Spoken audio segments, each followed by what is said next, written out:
이번에 욥기를 묵상하면서 이제 새롭게 안 것은 하나님께서 많은 동물을 통해서 교훈을 주고 계시다는 겁니다. 오늘은 리워야단이라고 하는 동물입니다. 리워야단.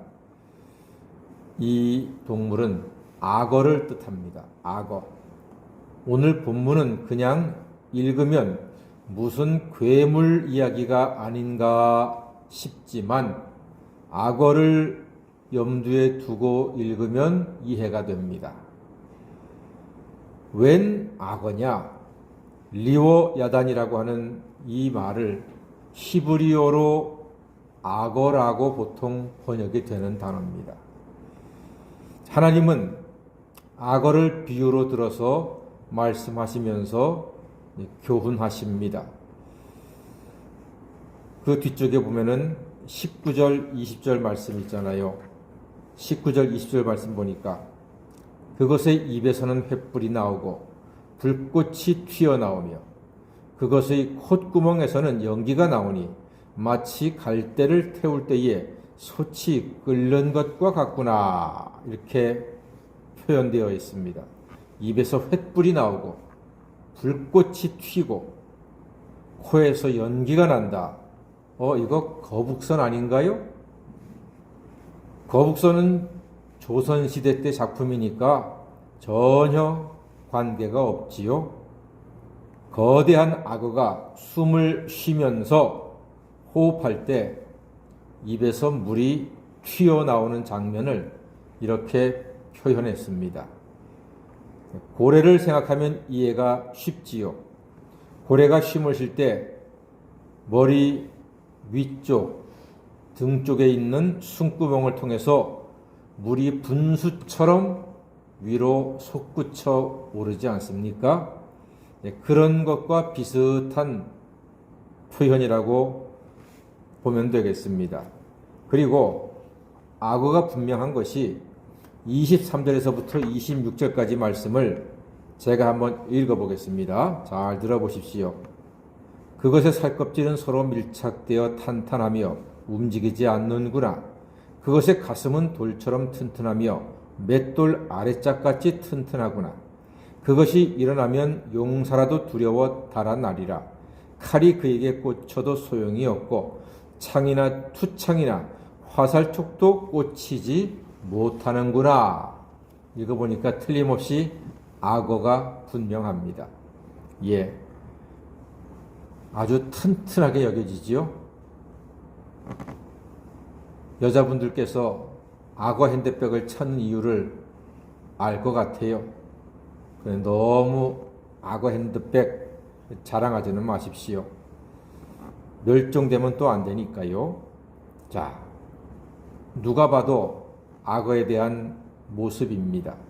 자, 그러면은 왜 하나님은 무시무시한 악어를 오늘 비유로 들어서 말씀하실까요?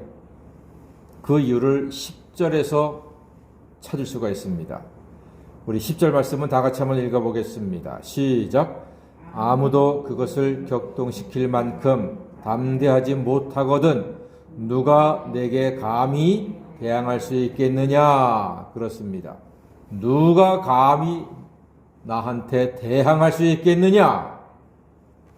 하나님께서 욥한테 지금 말씀하시는 거예요. 욥은 많은 고난 중에 괴로웠습니다.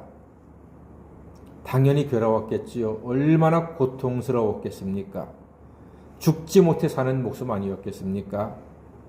심지어 자기를 위로하러 온 친구들조차도 자기를 죄인 취급하며 정죄하니까 듣다 욥이 한마디 했지요. 자기는 의롭다고, 오히려 나를 이렇게 고통을 주는 하나님이 공평하지 못하다고까지 항변을 할 정도로 욥은 괴로웠습니다.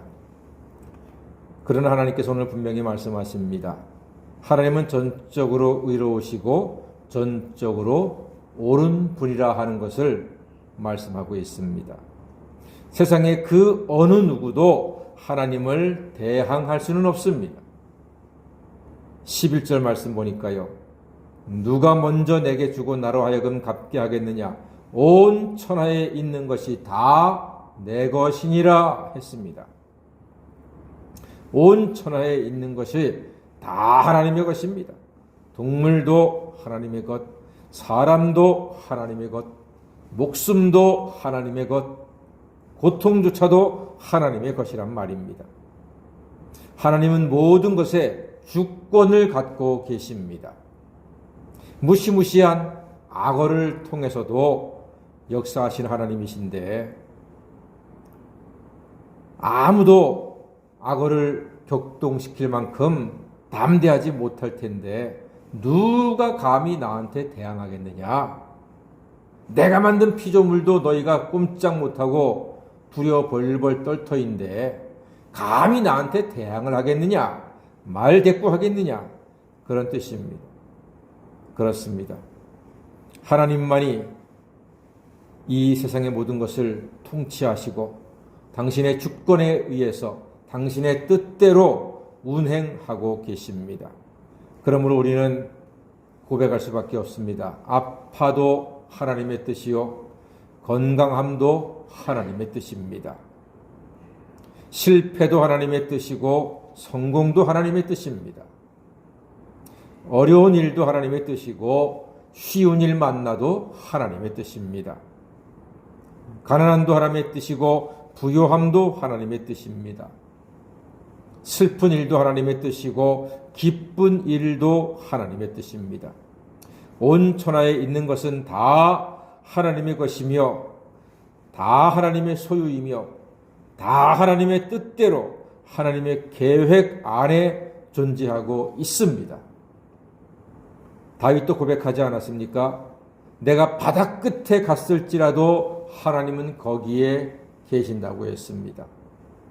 하나님의 눈을, 하나님의 손길을, 하나님의 뜻을 피할 수 있는 곳은 세상에 존재하지 않습니다. 또 시인은 고백했죠. 분초마다 나를 시험하신다고 했습니다. 분초마다 초 단위로 나를 지키시고 보시고 함께 하신다는 뜻입니다. 그러므로 사랑하는 여러분, 우리는 오직 겸손히 자기를 낮추고 하나님을 경외하고 하나님을 의지함으로 하나님의 은혜를 풍성히 누리는 하나님의 사람이 되어야 할 것입니다. 모든 것에 하나님을 인정하십시오. 모든 것에 하나님의 주권을, 하나님의 뜻을 고백하십시오. 그럼으로써 세상의 시험과 염려를 다 이겨내시고 하나님 은혜로 날마다 평안한 삶을 살아가시는 하나님의 자녀가 되시기를 주님의 이름으로 간절히 축원합니다. 아멘. 기도하겠습니다.